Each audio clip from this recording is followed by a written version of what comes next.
paved the way for many young artists. She's a singer, she's a songwriter, a multi-platinum recording artist, and now a Broadway actress. Starring in Moulin Rouge, please welcome the iconic JoJo to Fresh Out Live.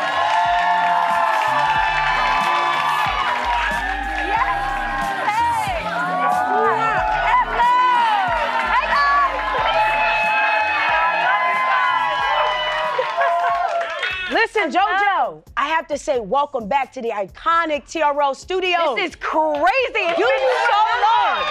Do you remember the first time that you were here? I do. I was 13 years old, and I was there with like Ludacris or Christina Aguilera or someone like that. I just could not believe I was there with, and to look out and to see all of Times Square, I mean, I'll never forget that moment. So yeah, love it. Back where it all began.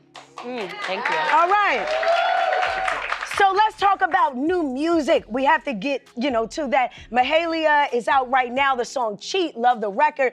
Personally, it gives me that Brandy and Monica, the Boy Is Mine vibes. Yes. But tell me about this track.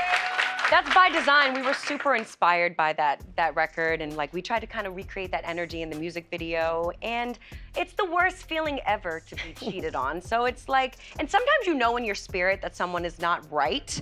So the sentiment is like, once a cheat, always a cheat. I should have known. I should have trusted my gut. So come on, eh? Somebody done got cheated on and all that. Somebody has felt that way before. We have to talk about what's going on outside of the music, but still including the music. Yeah. You're currently making your Broadway debut in the Tony-winning musical Moulin Rouge. Yeah. You are right down the street. Right down the street, you are playing Satine. Tell me about this role, this musical, and what it means to you. So Moulin Rouge, the movie, is like one of my favorites. I love Baz Luhrmann. He's just like a total visionary. And this show is so exciting. It's the production value for me. When I saw this show, I was like, I want to be in the middle of that. And it's all iconic pop songs that we grew up knowing, and like, just they're somewhere in our minds. And so I get to play with like all these different songs, these gorgeous costumes, these amazing things. And I think the best performers are on Broadway. So I want to sharpen my craft, and I get to do that 7 times a week here in New York. This is a 14-week stint for you. 16 weeks. So my final show is July 30th. So if you haven't come see it, come see me.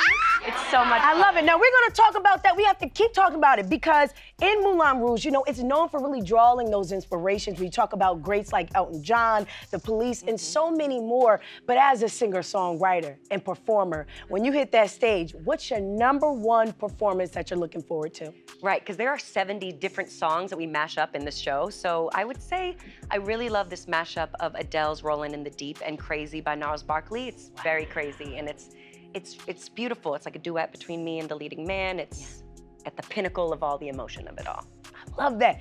If there's one person who has never stopped, who's always believed in themselves, it's been you. Oh, it's a roller coaster, but that's the key to persistence. Keep going. And as you talk about keep going, JoJo, I like that you said that, because what is next for you? Next is definitely new music. I'm starting to write my memoir, because next year will be 20 years since my fetus self released my first single. And I have a lot that I've never shared with people about just my life and experiences. So writing that book, new music, going to London, immersing myself in a different place, working with some amazing collaborators, and I'm hype. I'm ready for what's next. I know you're ready. I love that. When you talk about that memoir, if anybody is deserving or should do it, it should be you. Because like you said, by the time that you were 13, you were making history. We talk about pop history. You were the youngest solo artist to reach #1 on the Billboard 40. In your opinion, JoJo, did you and have you received your flowers from the music industry for all of your achievement at such a young age? That's a crazy question. I feel really, really supported. And I feel really like I have the best fans in the world. They come out in droves to support me. And I feel that every night. When we get standing ovations at the Al Hirschfeld Theater, I feel celebrated. So I don't like to live my life feeling like, oh, give me more, I mean, we always want more, but like, I love my career. Of course I want more, but like, I'm grateful. Oh, I love it. And that's what matters. Okay, now quickly, we gotta talk about, as you're talking about the memoir in history, 2011, you made history. You changed the game when you did that Marvin's Room remix.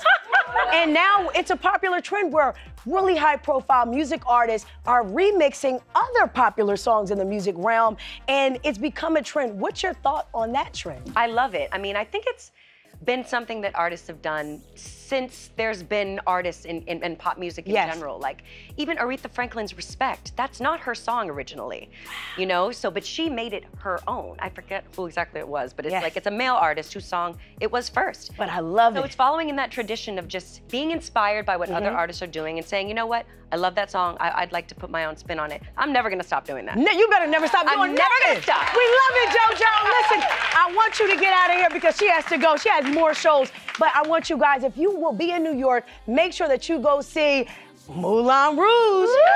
Peace out.